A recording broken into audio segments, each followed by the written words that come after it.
Hey, everybody, welcome back to another episode of the Strategy Game Podcast. I'm your host, Lauren Shippey, and today we're going to be talking about what it looks like to break out of survival mode. Do any of these sound familiar to you? You're just doing everything you can just to get through the day. You have focused all your energy on the next 24 hours, and you're not even able to think about the next day, never mind the next week. You can only consider one task at a time. Everything feels urgent.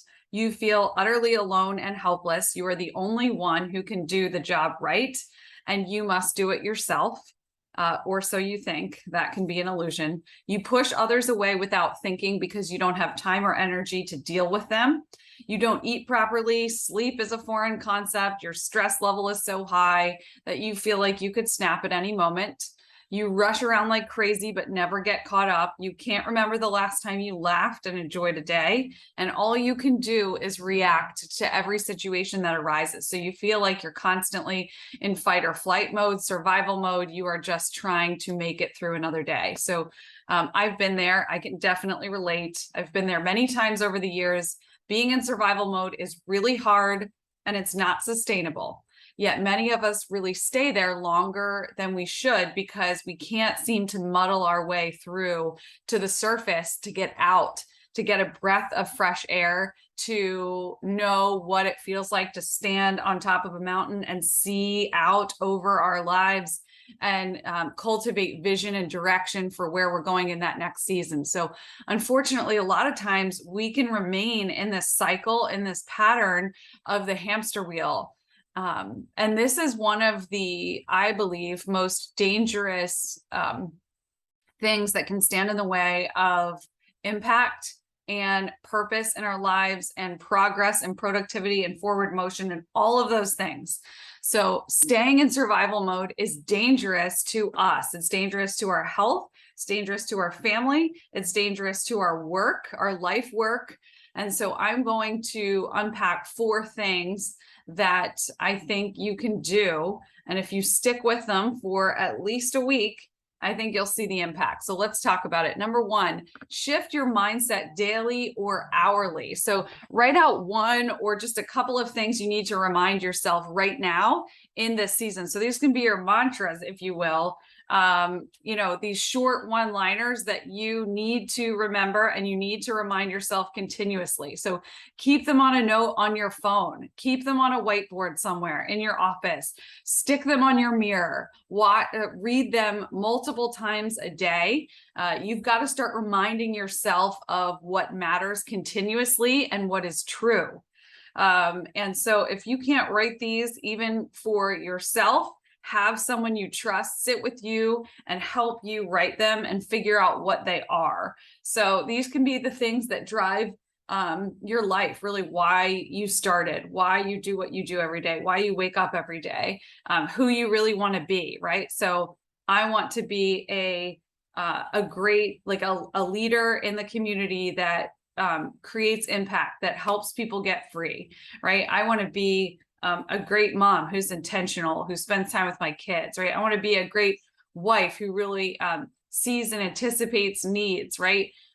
For the people around me and my family. So my friends and my family. So just remind yourself of those things and shift your mindset daily and even hourly, especially if you're really in survival mode. You might have to remind yourself of these every single hour. Number 2, so focus on growth. I know it seems like the opposite of what you want to do, or even think that maybe you're capable of doing at this point, but you've got to open up, even if it's just a tiny crack of space, for things that typically spur creativity for you in order to break out of survival mode. So even if there's just like a 4-minute window a day that you have, that you start setting a timer on your phone, and it's maybe that you're going for a walk around the neighborhood, or maybe it's that you are sitting without your phone, you're going into another room, you're going into your space. I call my closet my like war room, so to speak, where I've got a big whiteboard and I've got no technology in there. And that's the space that I can go if I just need to get focused and get quiet enough so that I can hear and so that I can be still and listen to what's coming next. So I think you want to make sure that you've got this time in, and Even if you don't have time, I'm telling you, it doesn't take long. Like seriously, take 4 or 5 minutes. That's it. And just do it once a day. That's it. The only thing that's going to lead to you getting out of survival mode is you seeing a crack of light through whatever it is, the closed door that you're hitting, the wall that you're hitting, right? So you've got to break open that just that little bit of tiny light, and you've got to see it daily, right? And then once you see it, even if it's just for a week, you'll want more of it and you'll make more space for it. Number 3, accountability. So you can't do this on your own. You're going to need some help. We weren't meant to do this life alone. I really believe that. So think of someone that you trust, that you can check in with. Maybe it's every Friday to see, like, how are you doing? How are you doing with shifting your mindset, focusing on growth? How are you doing of reminding yourself of the things that are important to you, right? And so tell them the things that you're going to do so they can help you continue the momentum. And number 4 is look back to look forward. So sometimes I think we have to look back in order to be able to look forward. Perspective really helps, and a way to gain some perspective can come from talking with others that have experienced similar things. So think of someone you know that has been through a similar season, or do some research if that's something that has happened throughout history. Reading or talking through this might really help you on the whole journey, the bigger picture of how things played out, right? And so significant perspectives can encourage us when we're in survival mode. So what you want to do is just make space to be able to zoom out, right? Have the accountability around you, even if it's just that one person who's going to ask you for the next 4 weeks, how did it go? And I loved this quote to wrap it up. Don't live the same day over and over again and call that a life. Life is about evolving mentally, spiritually, and emotionally.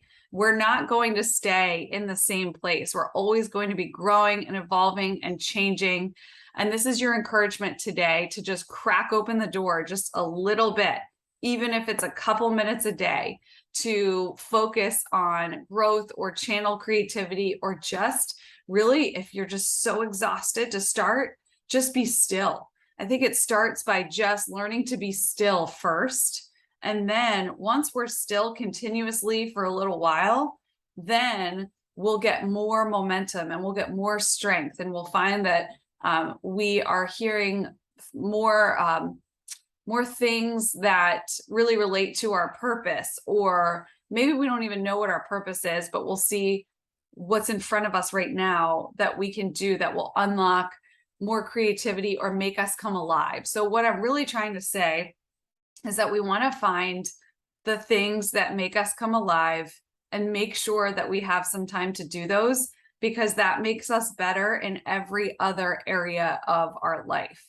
And I've used this continuously to generate new strategies for clients. Like, all of this is connected. So if I can't get to that space where I'm in a higher level and I'm on the top of the mountain and I'm looking out over the whole scene, then I can't get the perspective that I need to generate effective strategies, right? So it's the same with your life. So this is applicable to life, business, wherever you are. I would encourage you to take down these 4 things, and we'll link to the blog post in the show notes so that you can read through this if you want, and begin your process today. So as always, thanks so much for listening, and we'll talk to you soon.